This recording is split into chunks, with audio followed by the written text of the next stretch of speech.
A very warm welcome to our Q1 FY22 earnings call.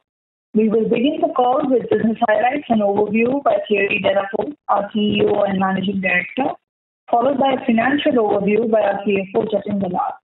Afterwards, the operator will open the bridge for Q&A with our management team. Before Thierry starts, let me draw your attention to the fact that during this call, we may make certain forward-looking statements within the meaning of the Private Securities Litigation Reforms Act 1995. These statements are based on management's current expectations and are associated with uncertainties and risks, which may cause the actual results to differ materially from those expected. The uncertainties and risk factors are explained in our detailed filings with the SEC. Wipro does not undertake any obligation to update the forward-looking statements to reflect events and circumstances after the date of filing. The conference call will be archived and the transcript will be available on our website. Over to you, Thierry. Aparna, thank you. So, hello everyone. Thank you for joining us today. Those of you joining in from India, many of you may be coming out of a very difficult period during the second wave of the pandemic. So I wish you well, and with all humility and hope, believe the future holds better days for everyone around the world.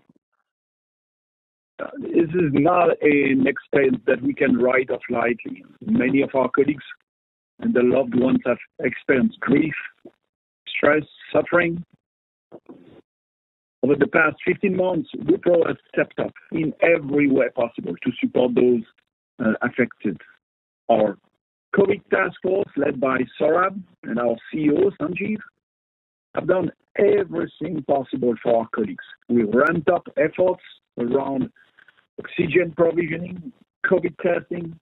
We established isolation centers in many Indian cities. We partnered with hospitals and managed hospital admissions for many of our employees who are stationed on site with family members in India. Wipro's task force has managed the hospitalization and care of their family. Globally, we are continuing to offer COVID care sick leaves and enhanced medical insurance coverage. Unfortunately, we lost some of our colleagues to the virus during the second wave. In some cases, where the spouse of such an employee has sought jobs with us, we have treated it as a priority, and we've offered them a relevant role in Wipro. And we recognize the emotional toll on people, so mental health resources are being made available for our colleagues around the world. Presently, about 56% of our employees in India are vaccinated, and we will continue to provide vaccination facility in our campuses. But more broadly for our community, we continue to operate a dedicated COVID hospital in our Pune campus, which has treated almost 6,000 patients so far, providing some relief to the city. And the small things that we were able to do has gone a long way to bring relief. Now, for leading us through this extraordinary time, I want to thank my leadership team for steering our people and our business, and every one of our employees for being such strong custodians of the spirit of Wipro and for giving us their best. This has definitely made Wipro a stronger, more resilient, more dependable company than ever before. This actually reflects in our results in the last few quarters and also in what I hear from customers. They say they are seeing a more innovative mindset and operational agility from Wipro's team. Clearly, our new business strategy, simplified operating model, and bold approach is starting to pay off. Our Q1 performance, therefore, continues to show considerable expansion and buoyancy. Our revenue growth trajectory has continued to show sharp improvements. Bookings have remained healthy, and our execution showed remarkable perseverance. Let me share now some specifics. Our revenue growth during the quarter was 12.2% in reported terms and 12% on constant currency terms, which is well ahead of the top end of our guidance range, both on an overall basis and excluding Capco. This translates into a 21.3% year-on-year growth in constant currency terms. Not only is this the best ever quarterly result, Q1 also saw us report the highest organic sequential growth that we've delivered in 38 quarters. This tremendous growth was really led by strong volumes across almost all markets, across all sectors and service offerings. Our billable headcount addition during the quarter, therefore, was the strongest ever. Revenues from our latest acquisition, Capco, was also ahead of the guidance.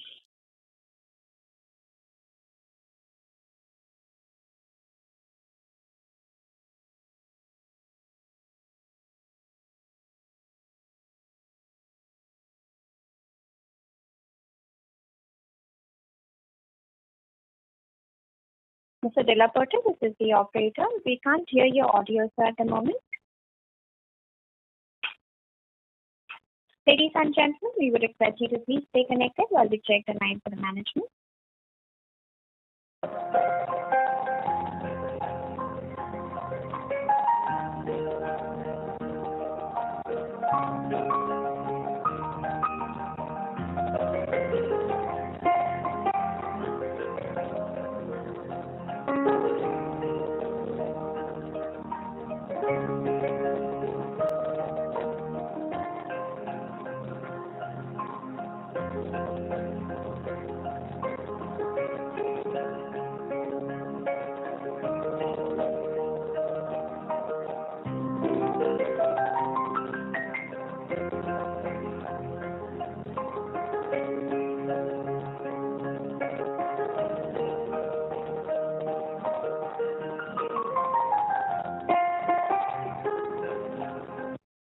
Ladies and gentlemen, thank you for patiently waiting. We have Mr. Peter Delaporte reconnected. Over to you, sir.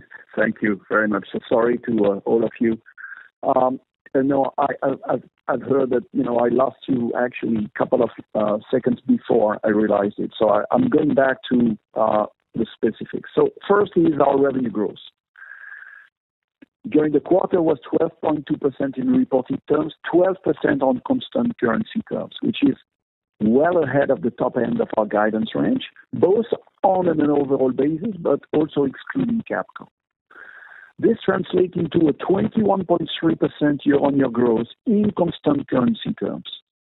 Not only is this the best ever quarterly result, Q1 also saw us report the highest organic sequential growth that we have delivered in 38 quarters.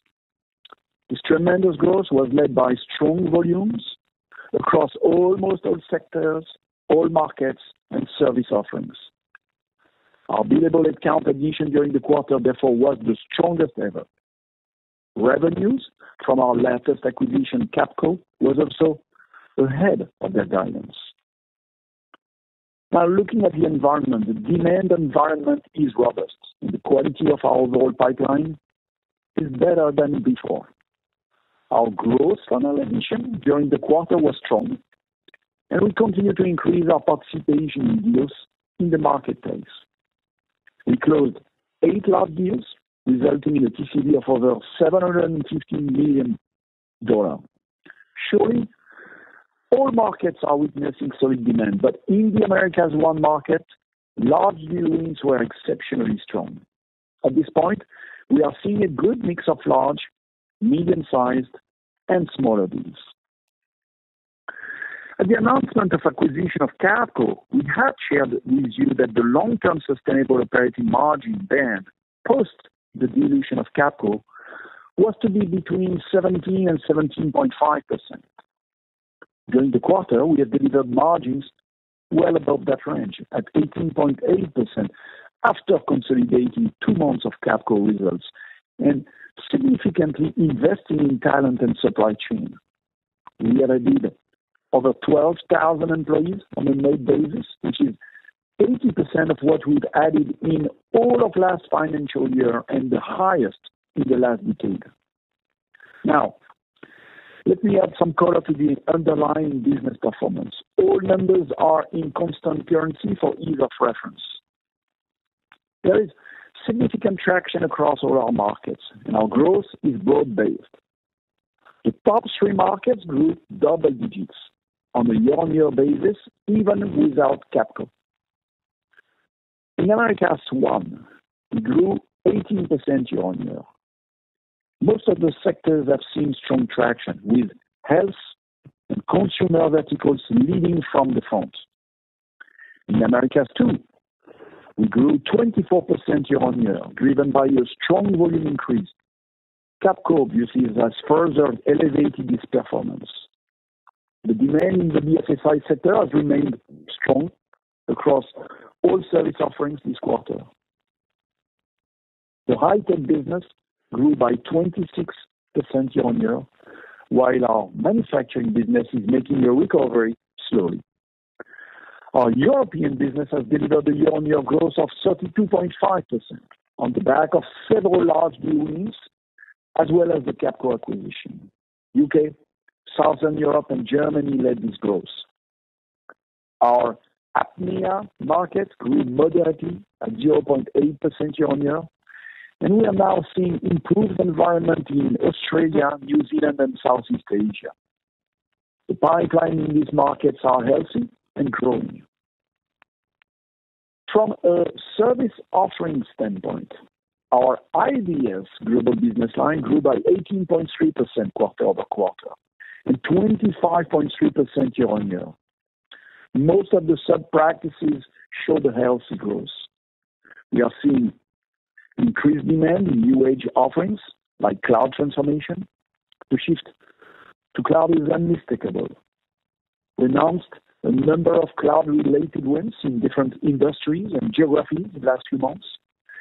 And to further our growth and commitment to clients and hyperscaler partners, we will be making a significant announcement about our cloud business in the coming weeks, which I encourage you to look out for. Our iCore global business line grew by 3.7% sequentially and 15.9% year-on-year. Both of our large-scale practices, infrastructure services, and digital operations grew in double digits on a year-on-year basis. Our top 10 customers grew 13.4% Q-on-Q and 17.9% year-on-year in constant currency terms. We added 2 customers to the over $100 million account category and 2 new customers in the over $50 million account category. Now, let me give you a sense of the kind of deals we are winning. First, we secured a multi-year, multi-million-dollar contract this quarter from a U.S.-based healthcare company to consolidate their entire on-premise and cloud infrastructure operations, as well as end-user services using intelligent automation. The consolidation will create attractive opportunities to streamline operations, enhance user experience, and ease the application portfolio migration to cloud by using a digital-first approach. Second, a leading European automobile manufacturer has awarded us a contract to transform and modernize their internet and cloud security access so they can meet the requirements of remote working. Our solution will provide protection from advanced cyber threats, enhance security compliance, protect corporate data leaks, reduce cost, and provide scalability. Another example, a leading US-based distributor of plumbing supplies has selected Wipro to support their cloud transformation journey by embedding quality engineering in the development lifecycle, encompassing CRM implementation, data migration, and legacy applications. Additionally, Wipro will provide managed services for cloud ERP, covering multiple business functions and resulting in improved business agility and customer experience across more than 1,400 store locations. As most of you will know, we completed our acquisition of Capco at the end of April 2021. Over the last 2 months, we have made sure that they are gradually inducted into Wipro and start to feel at home. While these are early days, obviously, we continue to build good momentum on our joint go-to-market efforts. Not surprisingly, the synergy pipeline is shaping well, and we have started seeing some early wins. For example, we had the joint consulting win with a leading global payments provider, where we will create a migration framework for 950 regional banks and merchants to move to a new digital platform for debit cards. We'll continue to announce more such wins for sure. And finally, onto our outlook for the next quarter. We have guided for revenue growth of 5 to 7%. Even at the lower end of this guidance, we will cross the 10 billion annual run rate of revenues, which we are very excited about.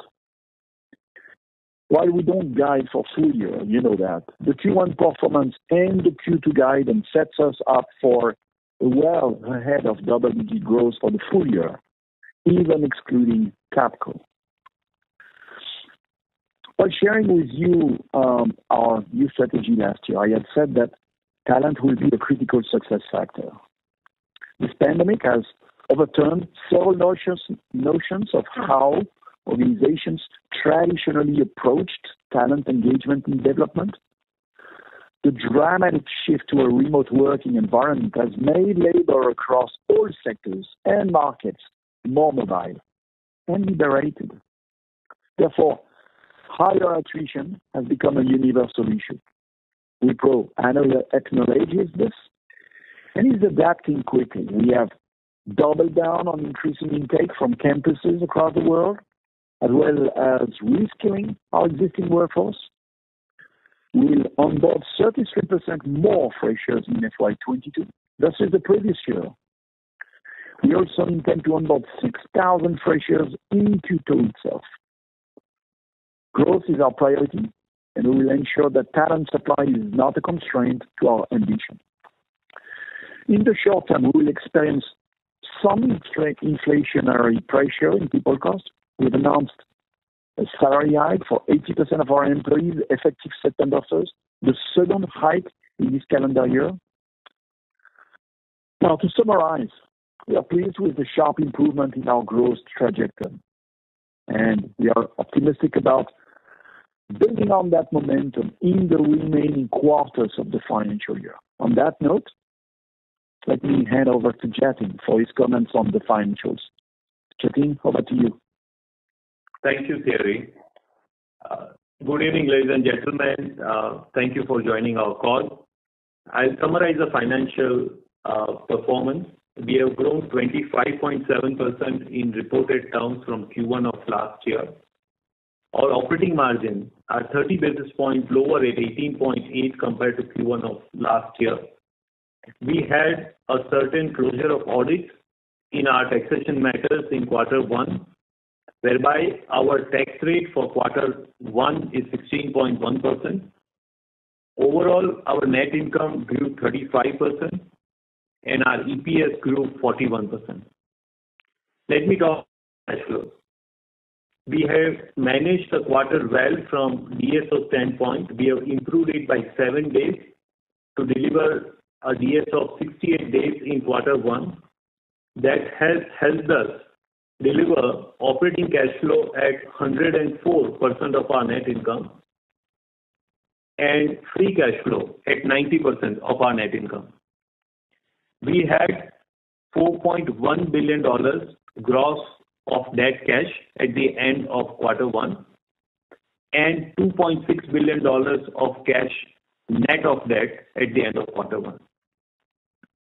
I will now speak about our Forex performance. We had a good realization of 74.75 in Q1. We have $3.4 billion of hedges at the end of quarter one. As Thierry mentioned, we have guided for 5 to 7% sequential growth in the currencies that are mentioned on our press release. We'll be very happy to take your questions from here. Thank you. Thank you very much. We will now begin the question and answer session. Anyone who wishes to ask a question may press star and 1 on the touchtone telephone. If you wish to remove yourself from the question queue, you may press star and 2. Participants are requested to use handsets while asking a question. Anyone who would like to ask a question, please press star and 1 at this time. Ladies and gentlemen, we will wait for a moment while the questions being assembled.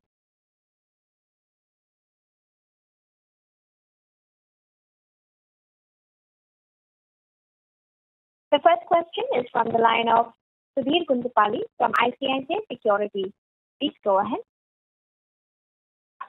Yeah, good evening, gentlemen. Thanks for giving me the opportunity. Congrats on a good quarter. My first question, Thierry, on the health BU, across the top 5 Indian companies, Wipro perhaps had the strongest footprint in healthcare vertical even before the onset of COVID. And over the last 4 to 5 quarters, this vertical has been doing quite well for most other players, given the ad hoc work companies have been doing in areas like contact tracing applications or vaccine logistics management, etc., etc. However, for Wipro, this vertical has been quite soft over the previous several quarters, including the current one. Any color on this as to why this is the case and what is the outlook going forward? When we were looking at the performance in sales for the quarter, it turns out that, the one of the best performing quarter in sales has been the health care sector. So, I think we have a nice position. We are showing a little lower growth than some other sectors. It's clear. It's in revenue, 2.6% growth quarter over quarter. It's 10% growth year on year from our health business. There's a nice improvement in America in particular.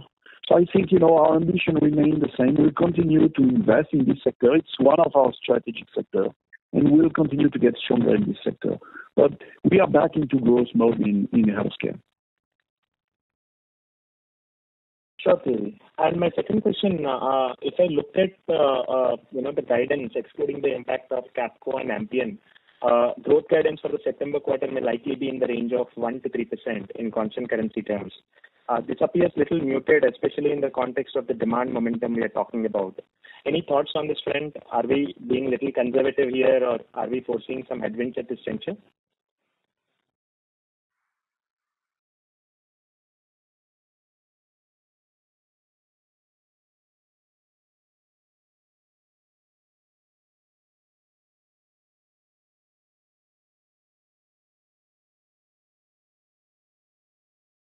I'm not sure your math is accurate, to be honest, frankly. I think Capco will continue to grow. They've grown nicely in this quarter. They'll continue to grow the next quarter. But what we call the business before Capco is going to continue to grow well as well. So, it's not going to be a 1 to 3% growth the way you see it. It's going to be more. So, Jatin, any color on that? What would be the organic growth guidance for next quarter? So Sudhir, we are not breaking it out, but Thierry's commentary is accurate from the way we see it. We see strong traction both in Capco as well as organic or without Capco numbers.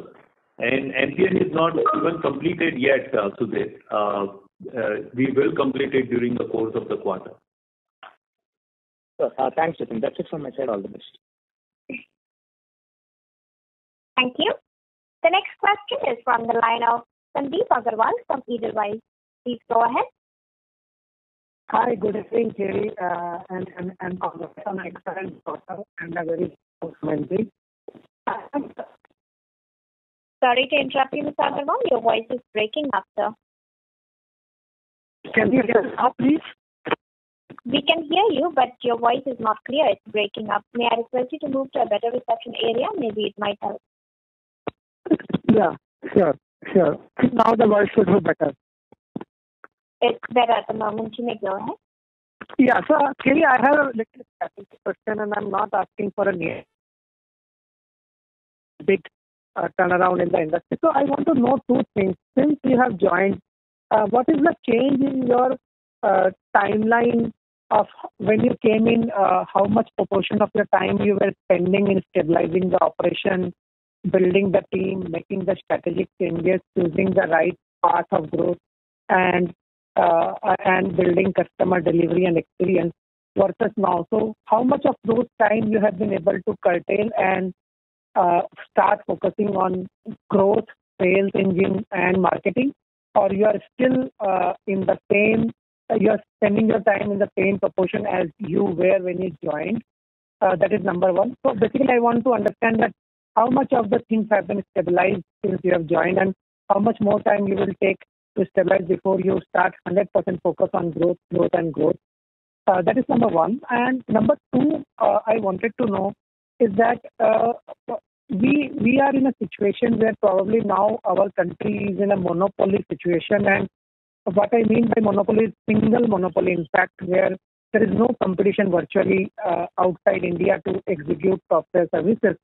Although, there are few companies which are existing, but they are also dependent on manpower from India, and very less proportion is outside India, and it's availability. And the demand is chasing supply. That is the reality which we are dealing with. So my question is, why this open-ended kind of guidance of double digit? And I'm not asking for any specific guidance for any quarter or any year, but can you at least say that what you are seeing now for the next 2-3 years is something which you would not have seen in last 10 years or 15 years? At least that kind of comfort do you have today, or you would refrain from giving that comfort to the investors? Thanks a lot. Okay. So I'll come back to the point number 2, which is, the outlook for growth for the next quarter. Okay, outlook for growth next quarter. The first question was, remind me, because I forgot to write it down. What was your first question? Just tell me the two words, and I'll go ahead. No, I just want to know the change in proportion of your time which you were spending when you joined. Okay. Yeah, it's been a long day, so my memory is telling me. So, day one at Wipro, I've engaged with clients. So I've never done anything else than focusing on growth from day one. If I look at, and I'm tracking my timing in the way I'm focusing my time, I would say it's 30% of my time talking to clients, so engaging directly with clients, 30% of my time. Okay, 30% engaging with employees, and that's really on the people front. It's connecting with all sorts of groups about, the strategy. It's as much to share about the priorities, explain where we are going, what is our ambition, and so on, but also get feedback from them. So really connect at every level. And I would say about 30%, 40%, 30% to look at, different aspects of operations. But that's not only operations, it's operations and strategy. And so it's looking at, opportunities like Capco and what are the strategic priorities for us, and how do we progress along these lines. So I've not, to be honest, since your question seems to be about, do you have time to focus on anything else than operations? I've never stopped focusing on the market and on our clients, and we are growth obsessed inside the organization. Every time we're in a meeting, we talk about the clients, we talk about the growth, we talk about deals, and this is what we are doing. Okay.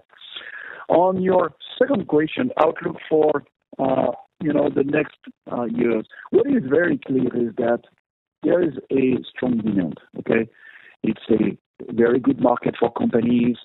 It's time to take market share. It's time to grow, but for that you need to really focus on the areas of interest for the client. So really be areas of high demand, around cybersecurity, around data, around digital transformation, around cloud journey. All these topics are in high demand, and for sure there's attrition here because, as you said, it's we are going after talent, and we are in an environment where there's going to be a shortage in talent at some point in time, and so we are, I think, well positioned. We've had a very good impact on in terms of attraction, in terms of attractiveness for the potential employees or people that we are hiring, and we'll continue to do so. My view is that the market will continue to be good for the next quarters.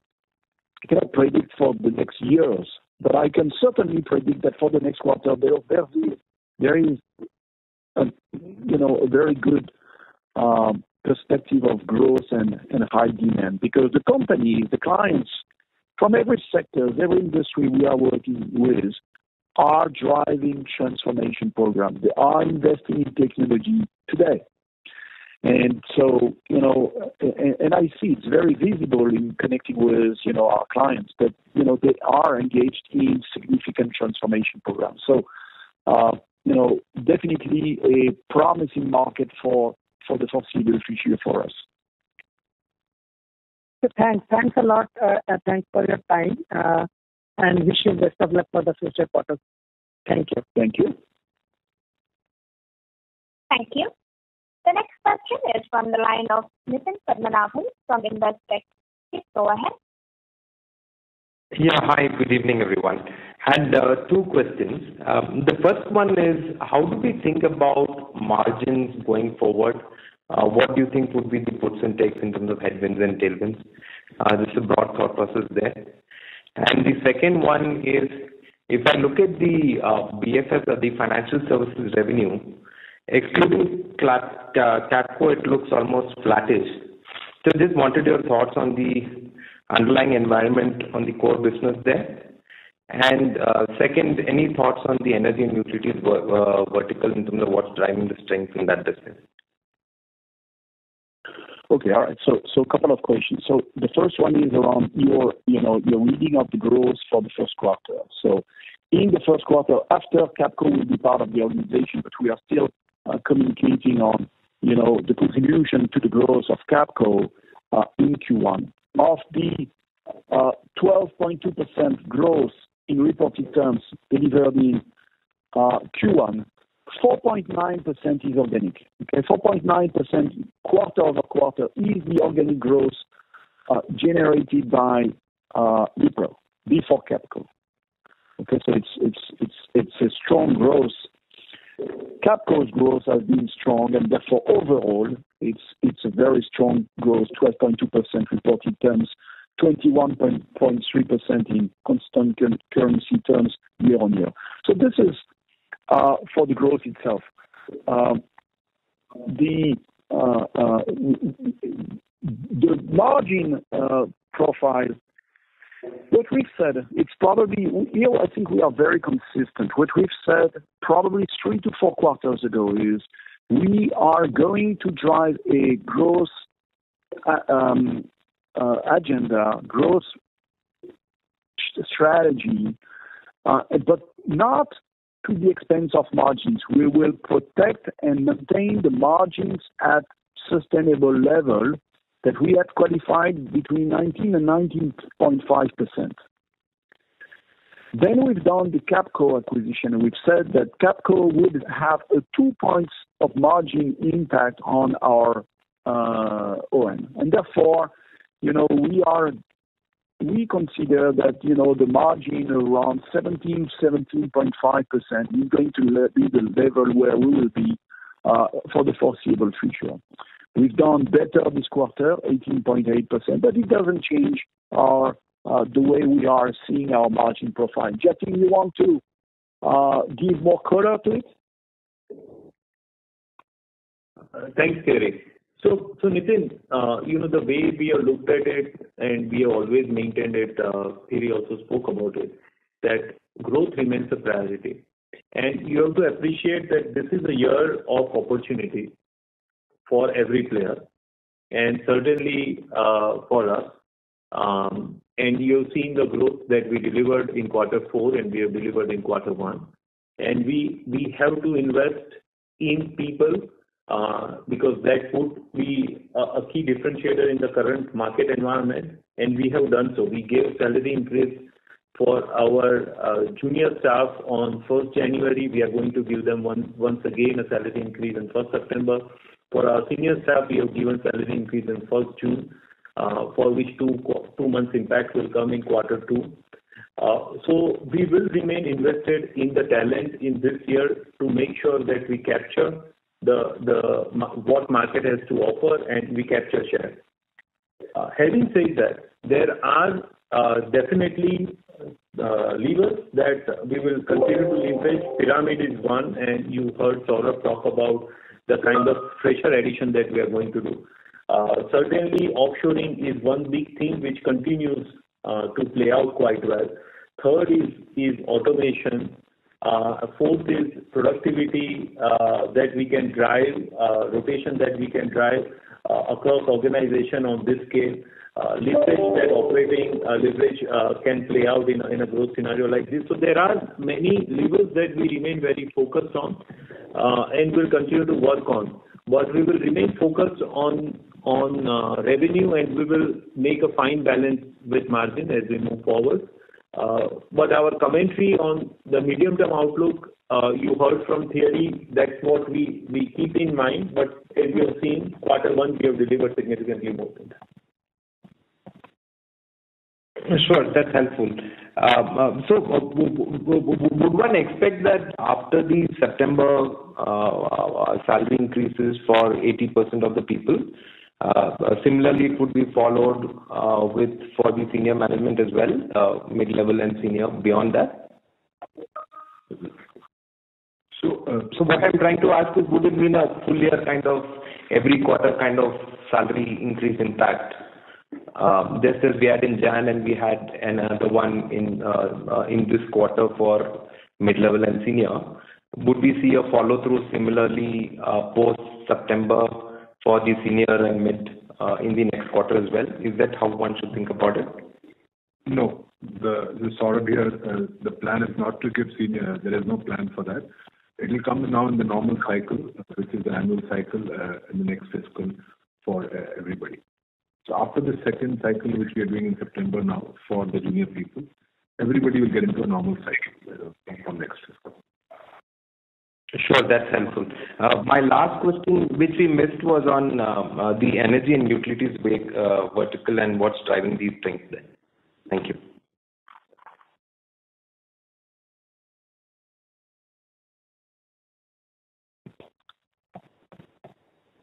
Thierry, I'll go ahead and answer that. Okay. I was on mute. Sorry. Go ahead. Okay. No problem. So Nitin, we are seeing good traction in the market for energy and utilities. And as the demand is coming back, the growth will remain a little lumpy. So I'm very happy with the performance that we have delivered for the current quarter. But I think it would remain lumpy. We have progressed very well on a project and ramped that up. But it's not that we are seeing another sort of 11% growth in offering once again in quarter 2. So it would remain a little lumpy as we go forward.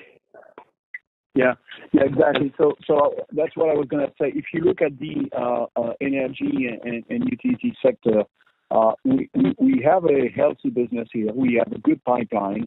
The growth that is seen here this quarter is a little bit exceptional, and I don't think we will necessarily sustain it at this level going forward.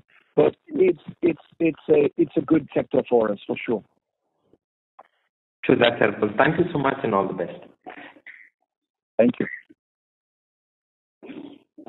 Thank you. The next question is from the line of Vibhor Singhal from Phillip Capital. Please go ahead. Hi. Good evening, guys. Thanks for taking my question. So the two questions from my side. First, to Thierry, just wanted to understand here that This year, of course, we've been doing great. The first quarter growth itself and the second quarter guidance ensures that we will be able to clock much higher than double-digit growth rate on an organic basis also, even if we exclude the Capco integration. Just wanted to get your perspective on how sustainable do you think this growth momentum is in terms of large deals that we are facing, in terms of the demand environment. I mean, for long, I think we've had Wipro underperforming its peers for quite a while in terms of growth rate. Given that this year, of course, we were coming off a low base of last year, which was impacted by pandemic. Will FY22 onwards and all, do you see enough demand environment for us to be able to at least be at par with our peers and continue this growth momentum? Or do you believe, given that the current environment that is in US and Europe with fears of third and fourth COVID wave, there could be some slowdown as well? I mean, you definitely can assume that we'll continue to grow at the nice pace. If you look at the performance in Q1, it will be interesting to see how this compares with the competition. I believe we will be at the high end of the growth sequential and year-on-year in our industry, even excluding Capco. Okay, so that's that. For Q2, we continue to see the growth, being strong. And although I cannot tell and I will not guide for beyond that, but as we said, we know already that given where we're going, how things are going, and so on, given the volume of opportunities in the pipeline, given the strength of our relationship with our clients, given the quality of our solutions and capabilities, we know we will grow a solid, nice double-digit growth this year as well from a year standpoint. So, you can assume that we'll be showing growth for a good period of time. Good. And any concerns regarding third or fourth wave from your conversations with the client? Any kind of pushback that you might be getting? Sorry, your voice can muffle. I didn't hear. You said any concern around what? Yeah, sorry. My question was any concern that you might have come across from your conversation with clients regarding the third or fourth COVID wave, and maybe clients are looking to just maybe wait and watch and then continue with their spending plans, of course. Yeah, okay. So your question was specific to COVID. Understood. So, every country is going through its challenges, and it's certainly been incredibly challenging for India in particular in Q1. And so, trust me, we've delivered this performance despite or in a very difficult context for India, as you know. I think our teams have been incredibly resilient over the last 15 months. And it showed ability to really deliver with no loss of productivity and very strong growth and strong work and strong quality work to our clients. I think, whether we like it or not, there's the reality is that our industry has learned, adapted, and can work in the current environment pretty well. So not that it's my preferred option. I definitely prefer a world without COVID, but from a business standpoint, I think we can definitely continue to sustain growth despite a difficult health environment. Sure. Great to hear that. Jatin, just one last question from my side. In terms of Capco integration, I would assume that all the payments that are required to be made have been made. So just wanted to get your stance on we already having around $4.1 billion of cash, and on top of that, we raising $750 million of bond as we recently did. So, what is the stance of the company as to why are we doing this? Is it low cost of capital or preparing for some other war chest for something else? Just wanted to get your perspective on that. No, sure. So, this $4.1 billion of gross of net cash is after the $750 million of bond proceeds have come in. So it is inclusive. Second is, we did it because, we wanted to keep a healthy mix of debt and internal accruals for our large acquisitions such as Capco. We have done it for Capco. We should retain the flexibility on the balance sheet, and that's the purpose. It is not created for any specific purpose,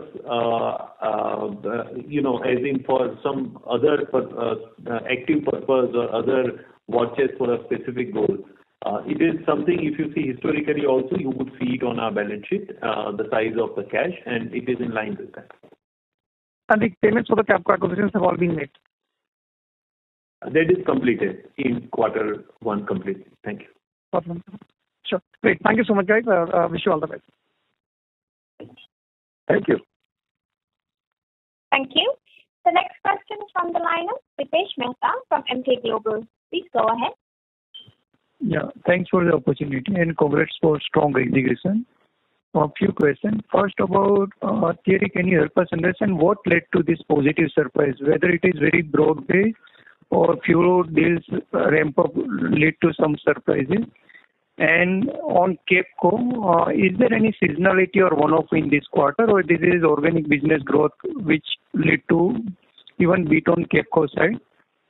Second question is on slightly medium term. Now we have seen services business remain largely linear. So now we are seeing very strong demand environment. Do you think we can have some non-linearity into business either through pricing construct or maybe from automation or something? If you can provide some slightly medium-term perspective, how you expect that linearity to play out over medium term? And third question is about India SRE business. Now we have seen last few quarters of consistent steady performance and substantial improvement in profitability. So if you can provide some medium-term outlook on profitability of India SRE business. Thanks.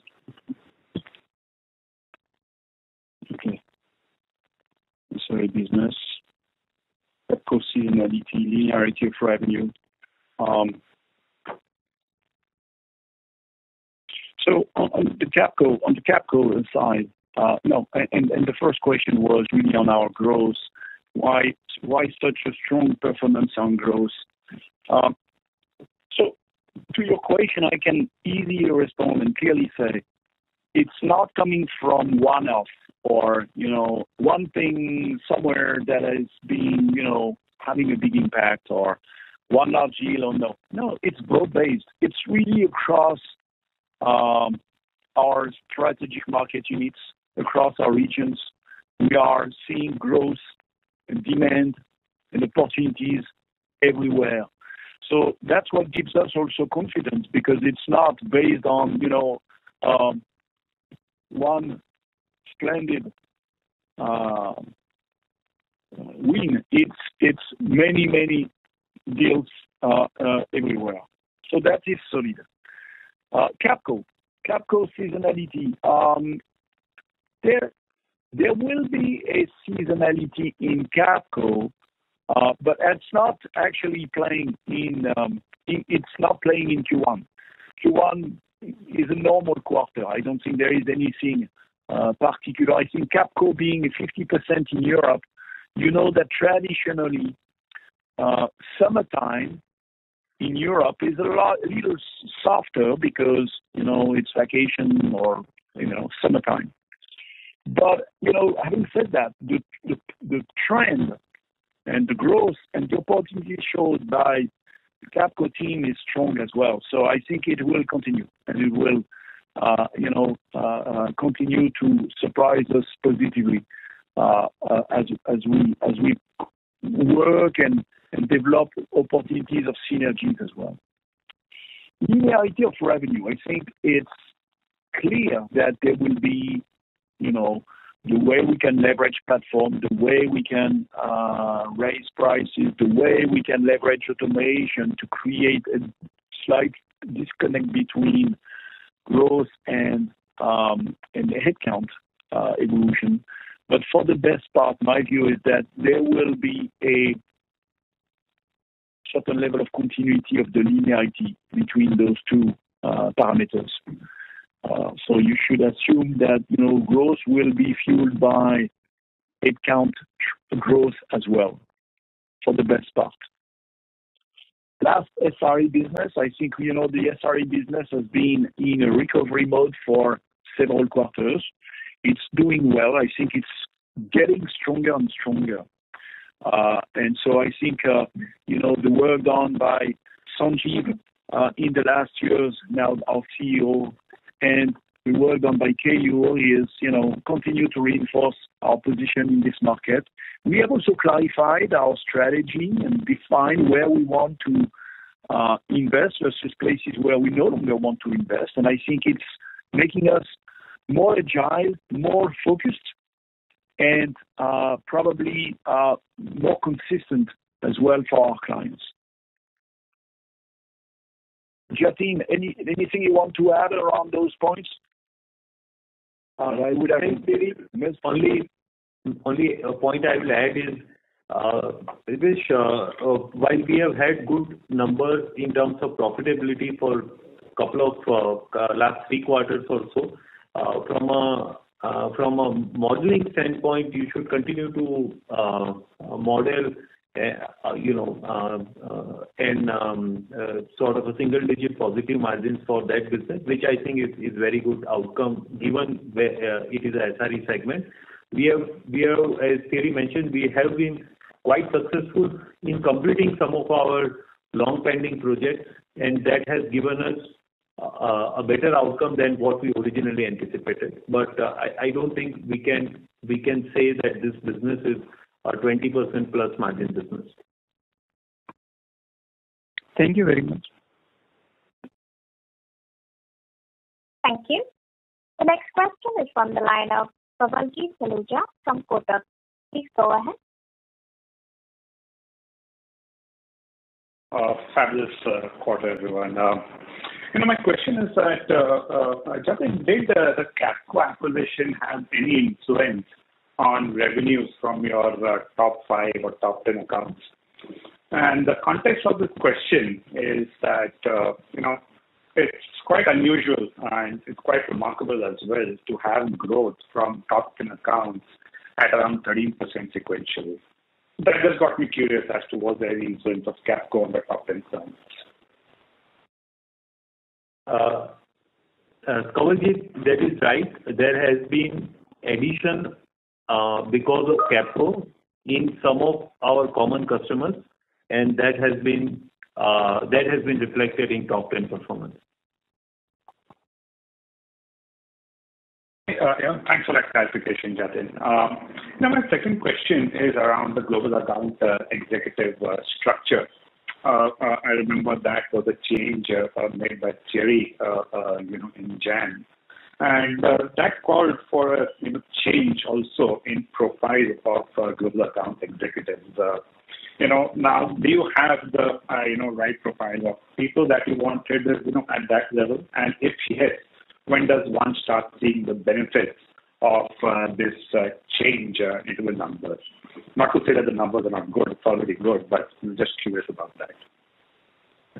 Kawaljeet, as Thierry respond to that and sort of respond to that question, I want to just add one point to what I said, that even if you take the aggregation of Capco out, we would like to clarify that the sequential growth is ahead of company growth rate on without Capco basis in top 10, as well as on a YOY basis, it's a double digit number. So even without Capco aggregation, the growth momentum is quite robust. Yeah, on the account executive focus, you're absolutely right, Kawaljeet. We have really invested a lot in building strong account executives roles inside the organization, running our large accounts. We have hired many new account executives. We have spent time with our best account executives to help them to get more accountability, but also more responsibility, more ability, more support. We have really restructured our model, our operating model, so that they become central to the large account growth strategy. And, it's definitely bearing fruits. I mean, even again, excluding Capco, the large accounts are growing faster than the total company. And it's new. In the past, typically the large accounts were growing less than the growth of the company.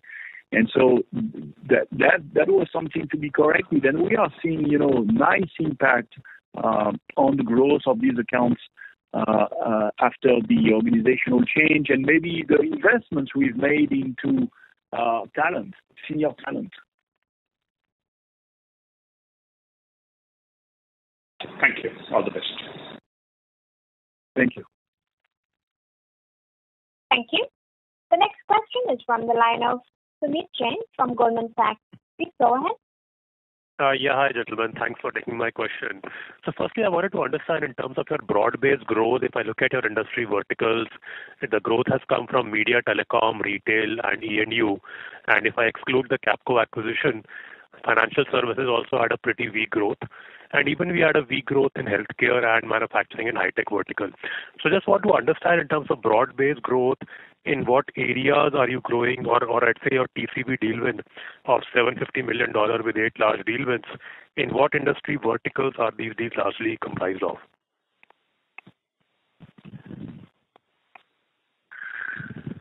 So if you look at deals that we've closed in the quarter, clearly the sector that stands out in terms of performance have been the healthcare sector, also the consumer sector, I would say the BFSI sector. Okay?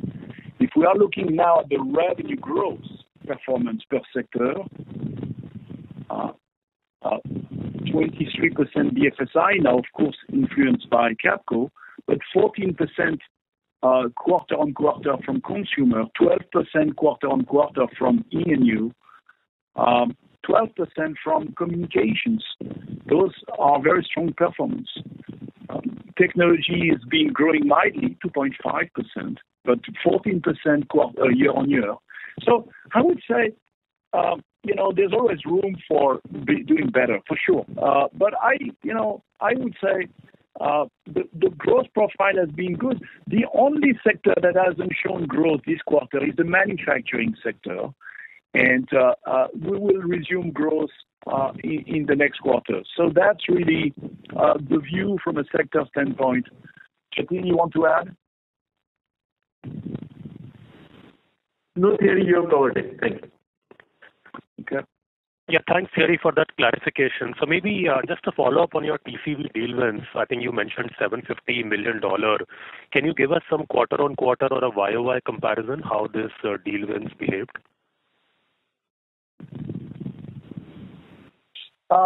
So, what's interesting is we have a different profile on deals than what we've had over the last 2 quarters. Over the last 2 quarters, we have had every time one mega deal. So obviously the mega deal has a huge impact on the total. Now, interestingly enough, if you look at the ACV performance, it's as strong as what we've done in the last 2 quarters, but we've done it with smaller deals. So we knew we were not geared up yet to have an engine that creates one deal per quarter. We haven't lost any large deal, by the way, this quarter. It's really that we have to build the pipeline for that, and it's building up well, but it's going to take a bit of time. But the volume of deals in large, medium, and smaller size deals has been really good. So it's a different segmentation of deals from the previous quarter, but overall, in total amount and in order creation, if you like, it's actually been a solid performance. We've done better, significantly better than with the plan we had built for the quarter. So that's very helpful, Thierry. And maybe last thing, I think in your guidance of 5 to 7%, given that we don't know when the Ampion acquisition will get closed, can you split out the organic growth within this 5 to 7%? I'll take that. Sumit, since Capco is part of Wipro now, and Depending upon the customers where we play, the growth could come either from the main entity or from Capco. I think our success lies in being one company and not breaking this out. So we shared this for quarter one because it's the first quarter of acquisition, but going forward, we will give an aggregate number for growth. So I am unable to break that down from 5 to 7%, 10%. Thank you. Thank you. Ladies and gentlemen, that was the last question for today. I now hand the conference over to Ms. Aparna Iyer for closing comments. Thank you all for joining the call today. In case we could not take any of your questions due to time constraints, please feel free to reach out to the investor relations team. Have a nice day and good night. Stay safe. Thank you.